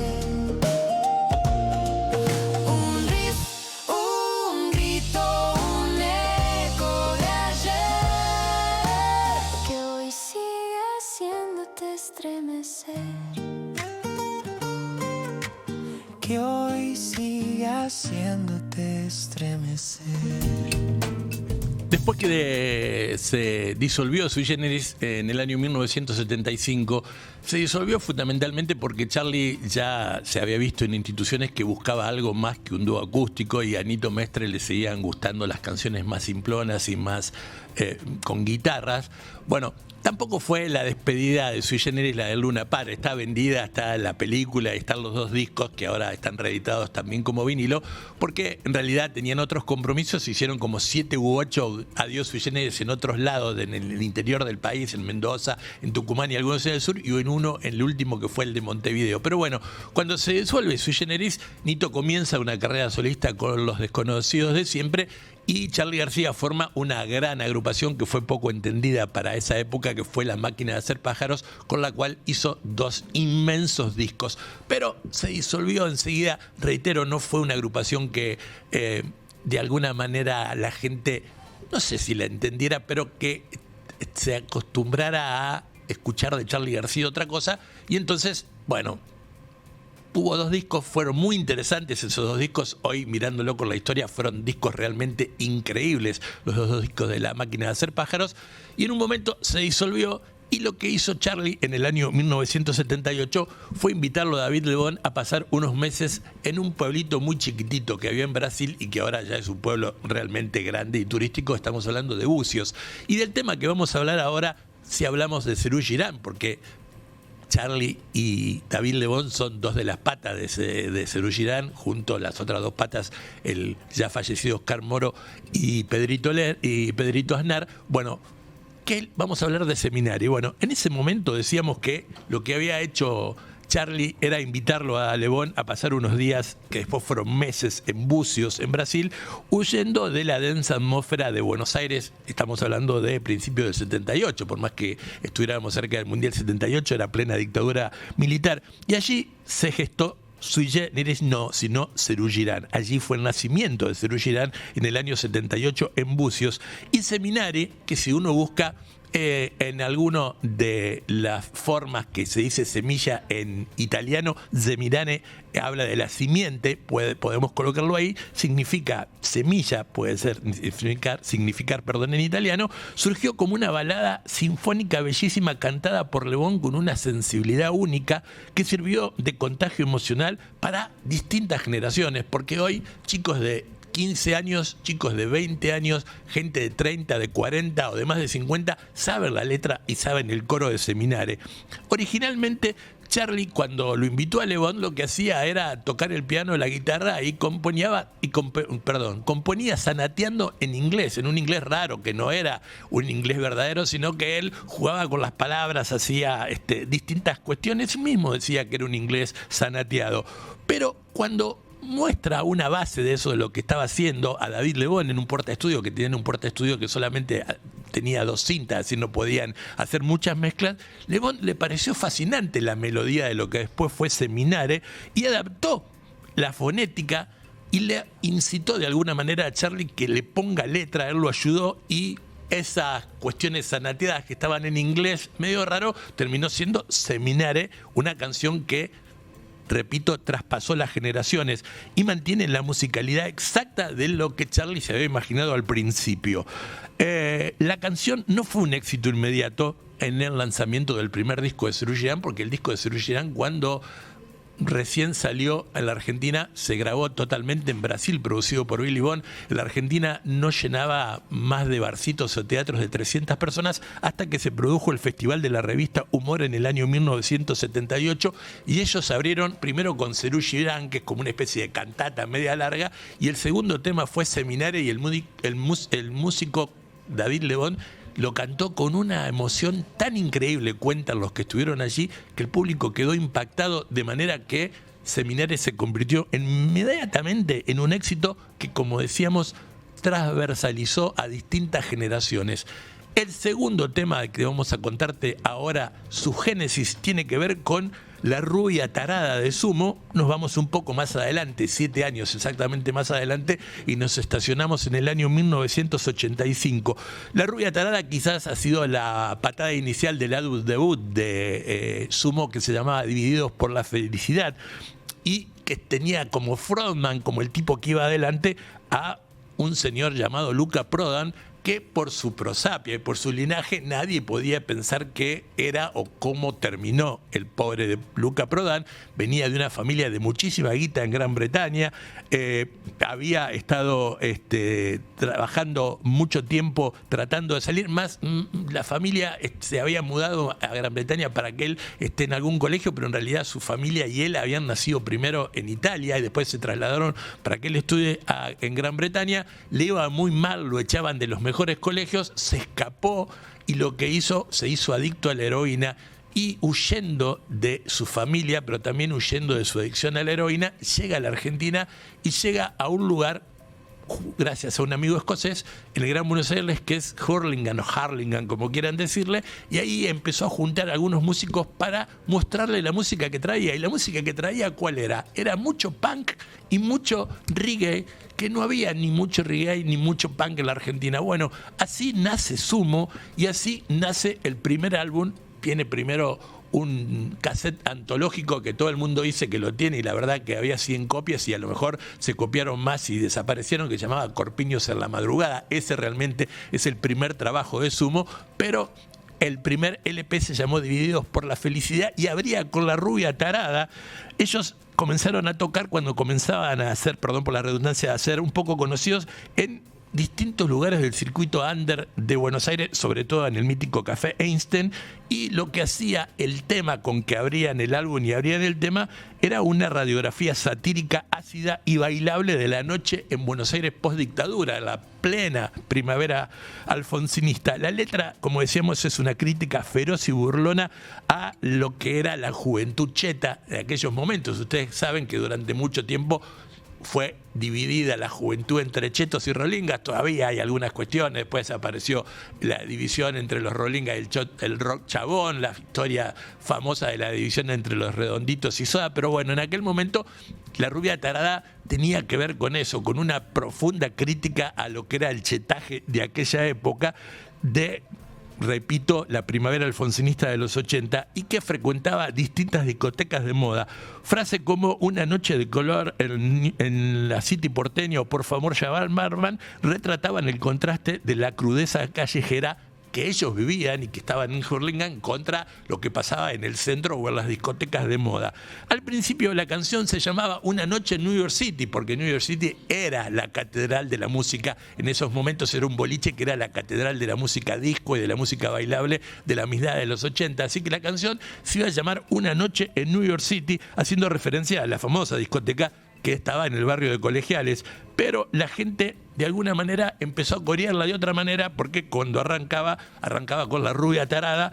Entonces lo que pasó fue que cuando entraron a grabar el disco, el productor dijo, si cuando tocan la canción la gente corea la primera frase del tema, La Rubia Tarada, ¿por qué vamos a poner Una noche en New York City? Que termine con Una noche en New York City si quieren, pero La Rubia Tarada se tiene que llamar el tema. Y el productor ganó y Sumo tiene en el lado A de su primer long play, Divididos por la Felicidad, La Rubia Tarada. Y del último tema que vamos a hablar hoy es de un himno precioso, pero que tiene una particularidad increíble que quizás muchos no conocen. Yo al menos no la conocía hasta que investigué un poco, que es Seguir viviendo sin tu amor, del Flaco Spinetta. Forma parte de Peluzón of Milk, un disco profundamente íntimo del Flaco, doméstico, grabado en su estudio, y lo hizo él. Él tocó todo, tocó la guitarra, la batería, el bajo, los MIDI, los poquitos teclados que hay, los tocó todo en un estudio casero que él llamaba Cinta Calma. En una época complicada, él se había separado de la madre de sus hijos, todavía no se había puesto en pareja con Carolina Pereliti, ya parezco Jorge Rial o Marcelo Polino, pero bueno, en esos momentos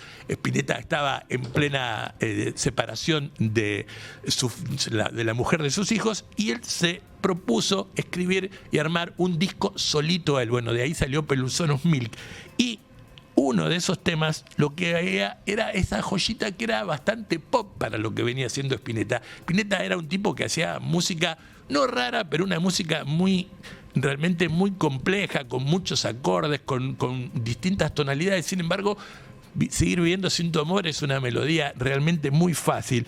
Él no buscaba el éxito comercial. De hecho, la estructura de la canción es tan simple que quizás dudó hasta de colocarla en el disco, pero terminó convirtiéndose quizás en la canción más difundida y exitosa de su carrera solista, al menos. A mí me gusta más La Bengala Perdida, pero bueno, Seguir viviendo sin tu amor es un temazo. ¿Qué es lo raro que tiene esta canción? Bueno, el riff de la guitarra, que es inconfundible, sobre todo cuando arranca, no está hecho con una guitarra. Es decir, el Flaco Spinetta, el riff de esa guitarra no está hecho con una guitarra, está hecho con un MIDI de guitarra, con un controlador Casio, que le dio ese tono futurista, plástico y flotante tan característico de los años 90. El Flaco estaba experimentando, le encontró gustito al MIDI, y entonces ese riff con que arranca Seguir viviendo sin tu amor del Flaco Spinetta no es una guitarra, sino es un MIDI Casio. No sé si vos lo sabías, yo no. Así que pudimos recorrer 3 grandes clásicos de nuestro rock nacional: Seminare, el himno inmortal de Serú Girán, La rubia tarada, el tema que catapultó a Sumo, y una melodía simple, pop, exquisita, que es uno de los grandes éxitos del Flaco Spinetta, llamada Seguir viviendo sin tu amor. No puedo seguir viviendo si no voy a la tanda porque me van a retar.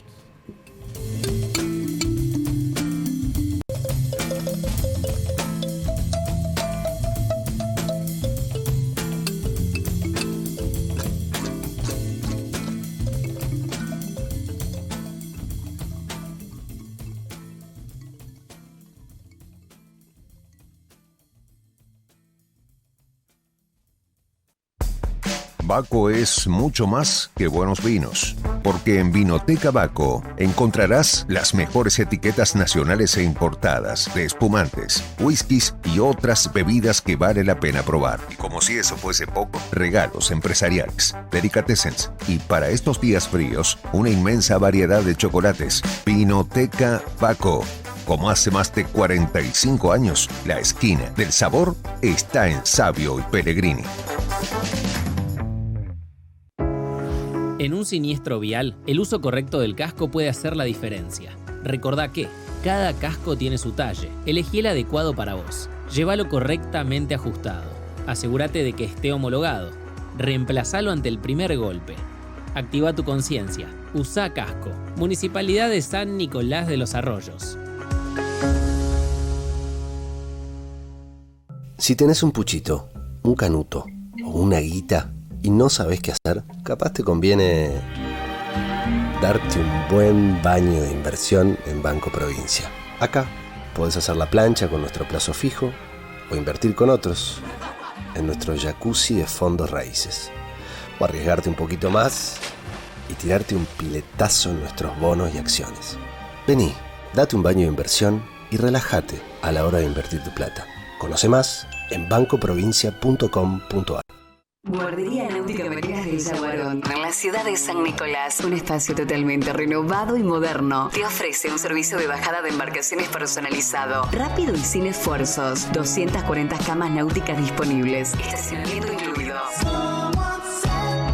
Realiza ya tu reserva al teléfono 0336-4427-907. Consulta por promociones en Avenida Alberdi 25, San Nicolás. Redes sociales, Marinas del Yaguarón. Todo para que disfrutes el río.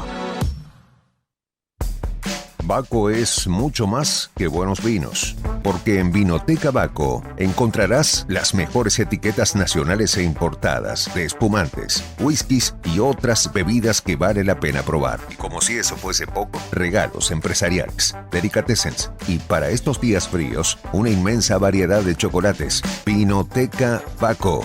Como hace más de 45 años, la esquina del sabor está en Sabio y Pellegrini.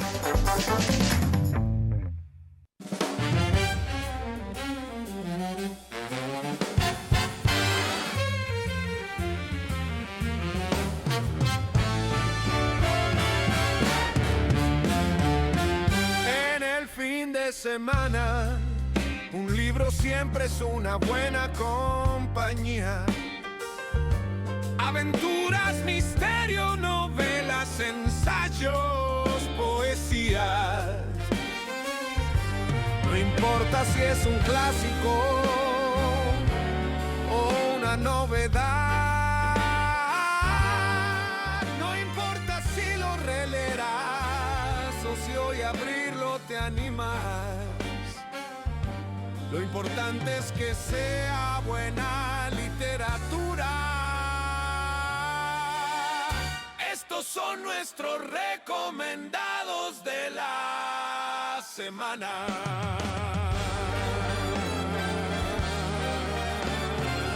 Estamos de regreso en nuestra agenda del fin de semana aquí en el Stream del Norte y en el Norte Radio haciendo No es un sábado más. No olviden que a partir del próximo sábado, durante bastantes meses, durante unos cuantos meses, va a estar a cargo de No es un sábado más nuestro amigo Lean Oliva.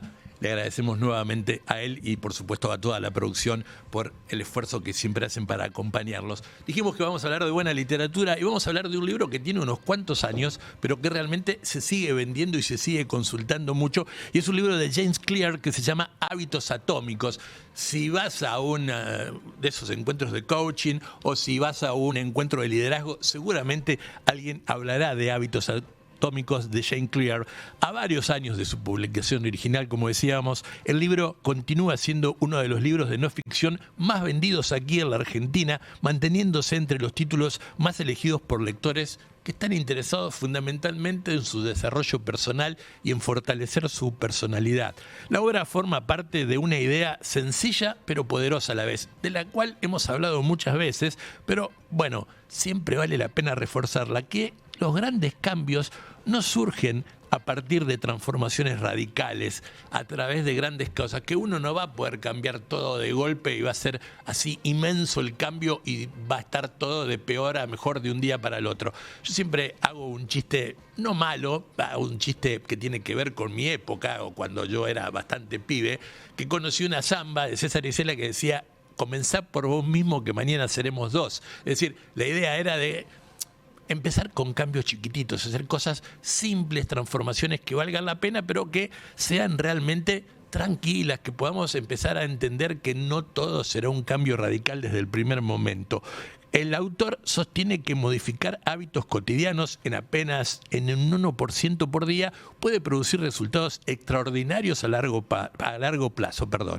Él continúa investigando y además en este libro, que reitero tiene unos cuantos años, va combinando esas investigaciones provenientes de la psicología, porque primero fue psicólogo y después fue especialista en neurociencia, y también de otras ciencias del comportamiento, como por ejemplo qué hacen los grandes deportistas de élite, los empresarios que son exitosos, e incluso también investiga a personas comunes con mucha resiliencia.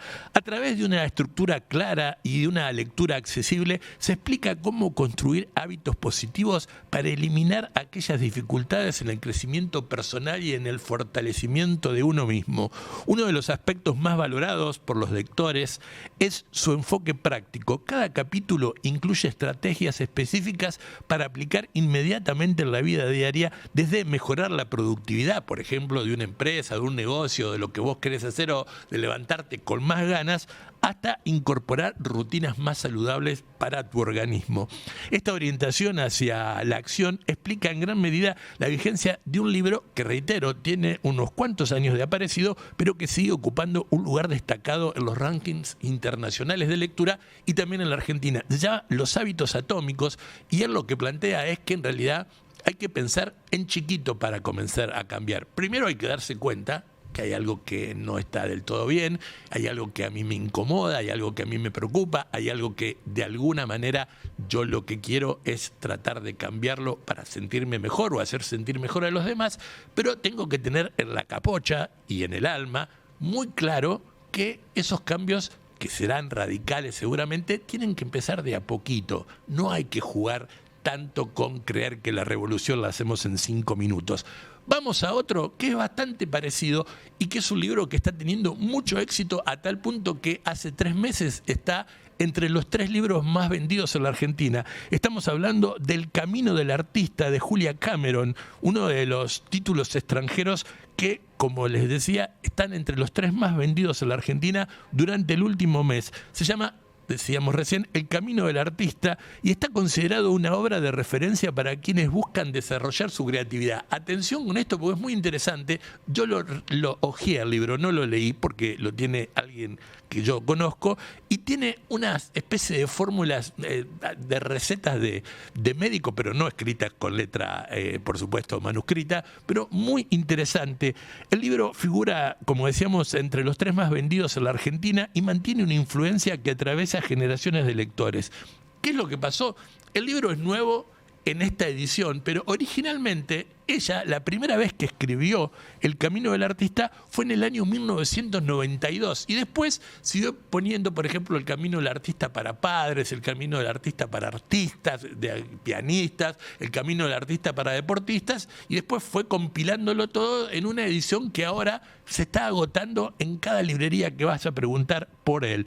El programa que ella plantea en El camino del artista es un programa de 12 semanas destinados a desbloquear la creatividad y a superar las barreras emocionales que pueden impedir la expresión artística de una persona. Uno dice, bueno, pero a mí no es que me guste cantar o actuar o pintar, ¿y para qué lo voy a usar? Para tu vida cotidiana, porque lo que plantea es que vos podés incluso aplicar la creatividad como para ordenar tu día, para ordenar las tareas, para poder ver si algún día vas a poder ser constante, no como yo, en poder ir a un gimnasio, a caminar, a tener tiempo para la lectura, dedicarte un tiempo para tus hijos, dedicarte un tiempo para vos. Bueno, El camino del artista tiene todas esas recetas a través de una especie de régimen alimentario que no tiene nada que ver con eso, pero que abarca distintas disciplinas y son enseñanzas muy interesantes. La autora sostiene que la creatividad no es un don reservado para unos pocos, es decir, no es que solamente hay unos elegidos que pueden ser artistas y que pueden ser famosos y exitosos, sino que la capacidad que puede cultivarse mediante ejercicios y prácticas específicas mentales. No estamos hablando de yoga ni de nada, estamos hablando de costumbres, de cosas que uno tiene que ver más con la actitud, de lo actitudinal, no la aptitud de saber algo, sino con la actitud, que es lo actitudinal. Entre las herramientas más conocidas que vas a encontrar en el libro se encuentran las denominadas páginas matutinas. Y ahí es lo que yo vi y me llamó mucho la atención cuando elogié el libro. Hay una técnica que consiste en escribir libremente cada mañana cuando te levantás para despejar la mente y estimular nuevas ideas. Y no solamente tenés que escribir un menú de lo que vas a hacer o armar un cronograma de lo que vas a hacer en el día, sino lo que te propone es que te pongas a escribir, porque te pongas a escribir de lo que fuera, como una especie de ejercicio, de la película que viste anoche, del libro que venís leyendo, de la conversación que tuviste con tu pareja, de manera de armarte una especie de diario personal que además en algún momento te ayude a encontrar alguna respuesta o algún significado o algo que te estaba preocupando, que estabas viendo por ahí que no le encontrabas el hilo conductor. La combinación de reflexión personal, ejercicios prácticos y motivación ha convertido a este libro en un clásico contemporáneo. Porque, reitero, la primera vez que ella escribió El camino del artista fue en el año 1992, le fue agregando cosas y ahora hay una compilación de un libro que es bastante interesante y que además, por otro lado, es muy fácil de leer. Sigue siendo uno de los libros más vendidos en todo el mundo y, por supuesto, en la Argentina, no solo por aquellos que tienen interés en aumentar su productividad respecto a lo creativo, sino en aquellos que quieren superar sus cuestiones como los miedos, las preocupaciones, la timidez. Bueno, el autoconocimiento y el crecimiento personal continúa siendo una tendencia fuerte dentro de las marcas editoriales que se comercializan en Argentina, y este es el ejemplo de estos dos libros que hoy te estamos proponiendo. Por un lado, Hábitos Atómicos de James Clear, que lo que plantea es que los cambios hay que hacerlos, que primero una de las palabras que usa es una de las palabras más difíciles que nosotros podemos asimilar para ver nuestra vida, nuestro desempeño laboral, nuestra vinculación con nuestra pareja, con nuestros amigos, con nuestros hijos, con lo que fuera, que es la autocrítica. Entonces él plantea que primero hay que conocerse y que después plantear que los cambios van a venir despacito, que hay que hacerlos cortitos, chiquititos, que nunca habrá una revolución profunda en lo que vos quieras hacer. Se llama Los Hábitos Atómicos de James Clear. Y recién estábamos comentándote El camino del artista de Julia Cameron, un libro que empezó a escribir en el 92 y que después le fue agregando capítulos porque plantea que la creatividad es algo que cada uno la puede potenciar. una de las cosas que plantea esta rutina matinal que me parece muy piola de ir escribiendo apenas te levantás, mientras estás tomando un mate, mientras estás preparando el café, escribir. No solo, reitero, el menú o el horario de las cosas que tenés que hacer, sino escribir lo que te pasó ayer, escribir sobre la novela que estás leyendo, la serie que estás viendo, lo que estás hablando con tu familia, tus amigos, cómo tener una bitácora de vida que valga la pena tenerla. Una cosa bastante interesante, como las películas que ahora nosotros te vamos a proponer que vayas a ver. Ahora llega el momento del buen cine.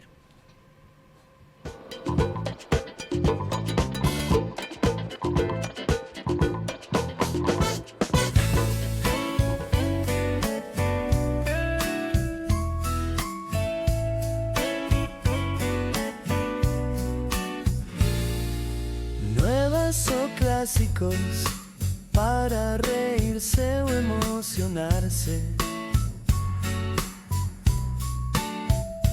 para ver en familia o solo con la compañía de un rico café.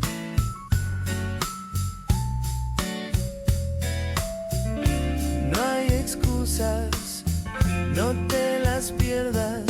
Abrí bien los oídos que estas son nuestras películas favoritas para que también las veas vos.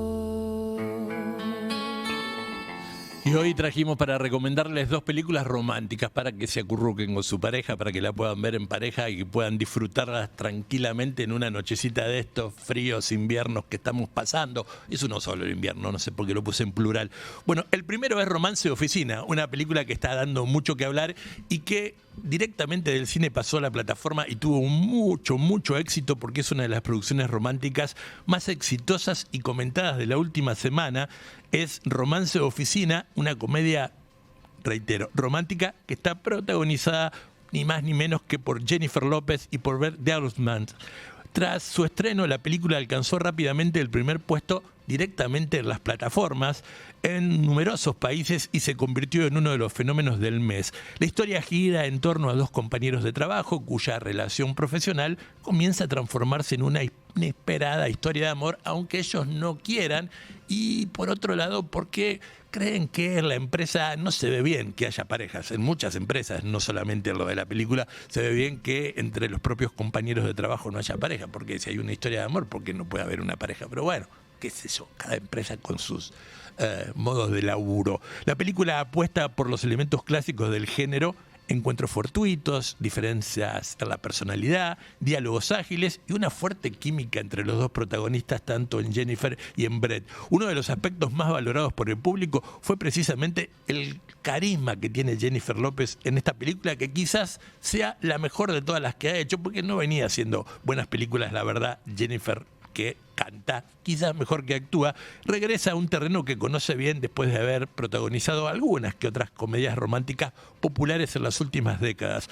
La participación de Brett Delman aporta además un tono humorístico que equilibra el componente sentimental de la trama. La producción logró captar la atención de los espectadores argentinos gracias a la combinación de romance, humor y entretenimiento ligero, que no por eso no la hace una película digna de verse. Características que suelen tener una enorme recepción entre quienes buscan esas películas que dicen pochoclera, pero bueno, están bien filmadas, son películas pasajeras, livianas, que no dejan ninguna enseñanza, pero que se pueden ver porque están bien filmadas y actuadas. Y esta Romance de Oficina vale la pena verla porque, reitero, tiene un montón de condimentos interesantes entre los amoríos, las intrigas y el tema de los 2 compañeritos de trabajo que se enamoran casi sin querer queriendo, diría el personaje.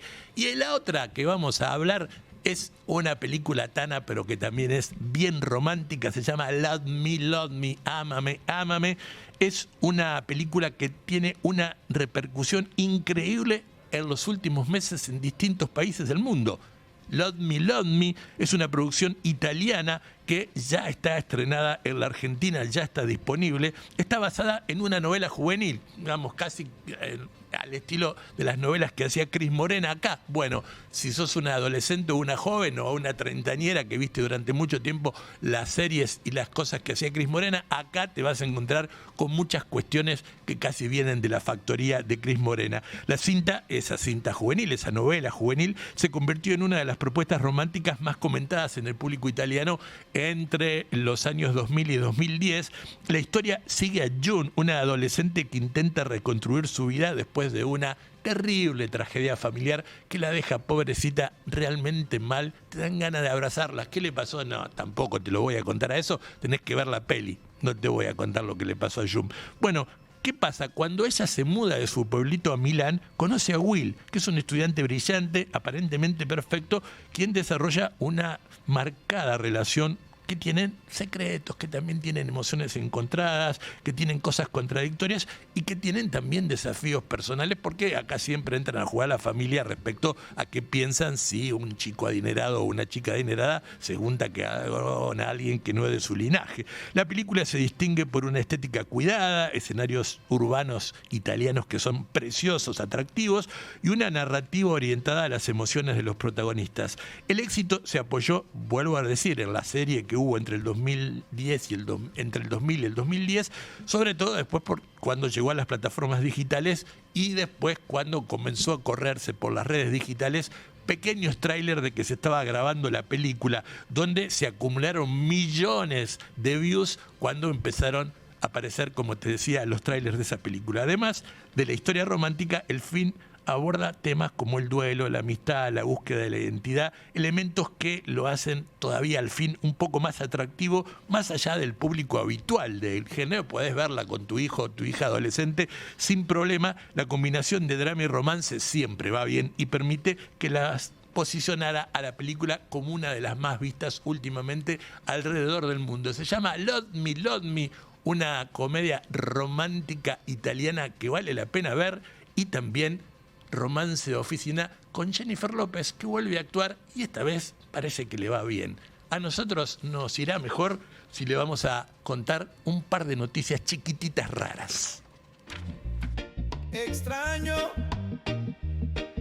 atípico, inusual, insólito, curioso y todo aquello que no es normal. Estas son nuestras noticias raritas. No hay que jurar, así que le doy mi palabra, pero les doy realmente mi palabra, que no es que dudé en colocar la noticia o comentársela, sino que en realidad primero dudé de lo que era la noticia, hasta que después, como buen buscador de noticias, hay que tratar de refrendar, de ver que la noticia sea verdadera en 2 o 3 lugares. Y así apareció esta noticia, que es realmente increíble, pero que pasó.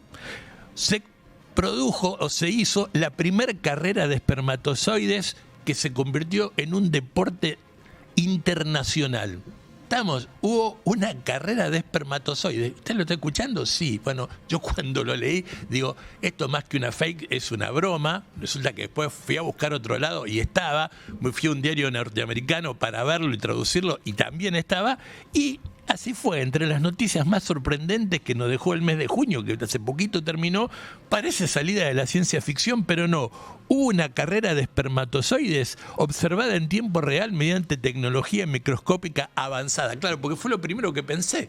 ¿Cómo hacen para ver cómo corren los espermatozoides y quién determina quién ganó? Bueno, si el primero que pudo llegar al óvulo para fecundarlo, pero ¿cómo hacen para verlo? Bueno, hubo unos microscopios especialísimos para poder ver esta carrera de espermatozoides.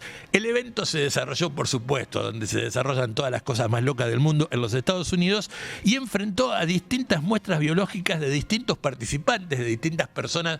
No voy a entrar en la parte más compleja, en distintas personas que aportaron para que pueda a ver esta carrera de espermatozoides en una pista microscópica diseñada para reproducir las condiciones del sistema reproductivo humano. Es decir, que no se hizo con un óvulo femenino, sino que se hizo sobre microscopios realmente muy tecnificados. Mediante cámaras de alta resolución y sistemas de seguimiento digital, los espectadores en distintos lugares del mundo, me lo perdí, no lo encontré, tengo que buscarlo por YouTube, pudieron observar el avance de los competidores que eran espermatozoides hasta determinar cuál llegó primero a la meta.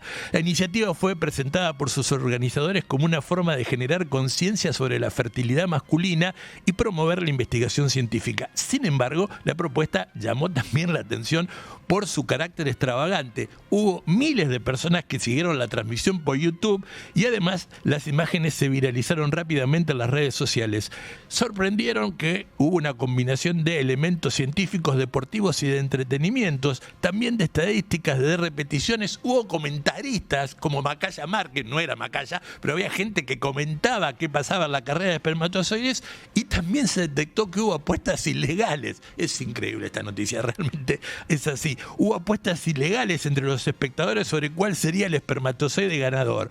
Para muchos observadores se trató de uno de los ejemplos más extremos de cómo la tecnología puede transformar prácticamente cualquier actividad en un elemento masivo. La verdad que a mí me vuelve loco. Dejo el programa y corro a mi compu a la notebook que tengo acá para ver si encuentro en YouTube la carrera de espermatozoides que se desarrolló, decir las cosas como corresponde, en los Estados Unidos. Nuestra última noticia es una noticia rara. Eso sí, yo sabía que se hacía, pero nunca había visto tantos competidores juntos, porque hay un pueblo británico que celebró una nueva fecha del Campeonato Mundial de Carreras con cortadoras de césped. Sí, las cortadoras de césped, no estas que van a mano, sino los tractorcitos. Bueno, la noticia llamó la atención durante el mes de junio, hasta que el último día de junio se realizó la nueva edición del Campeonato Internacional de Carreras de Cortadoras de Césped en el Reino Unido. Aunque esta actividad existe desde hace muchas décadas, creo que desde la década del 50, la edición esta, la 2026, alcanzó una repercusión inmensa, inusual, debido a la enorme cantidad de participantes y espectadores que hubo. Los competidores utilizaron cortadoras modificadas, porque por supuesto no son así como uno va cortando el pasto como ustedes están viendo en el streaming, sino que estaban modificadas para alcanzar velocidades superiores a las habituales, recorriendo circuitos de tierra y de césped en pruebas de resistencia y velocidad. Las máquinas conservaban la apariencia básica, pero incorporaron sistemas de seguridad y mejoras mecánicas para soportar la exigencia de la competencia.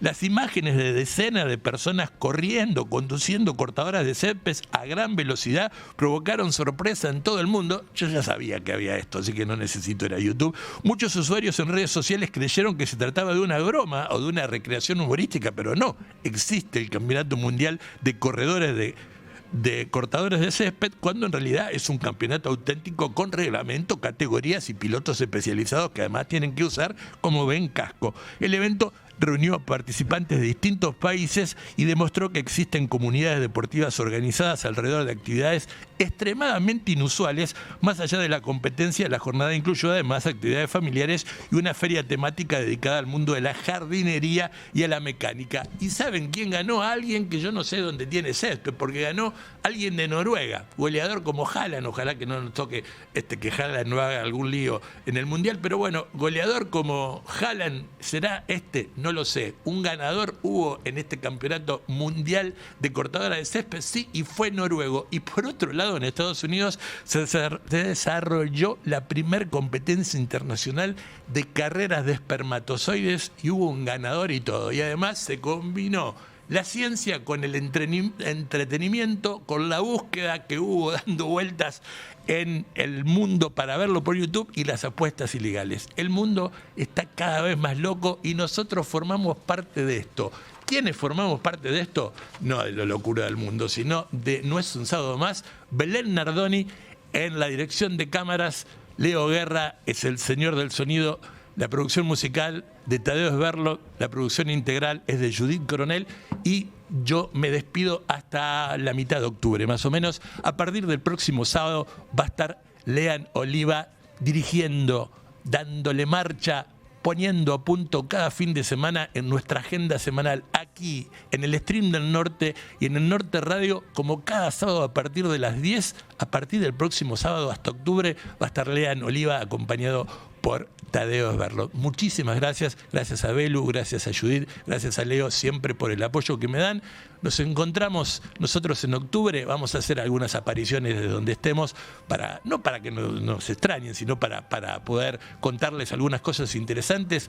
Que tengan una linda semana y nos vemos en un par de meses. Gracias. Sábado más agenda este horario. Sábados desde las 10 al mediodía, donde arranca el fin de semana y la buena vida.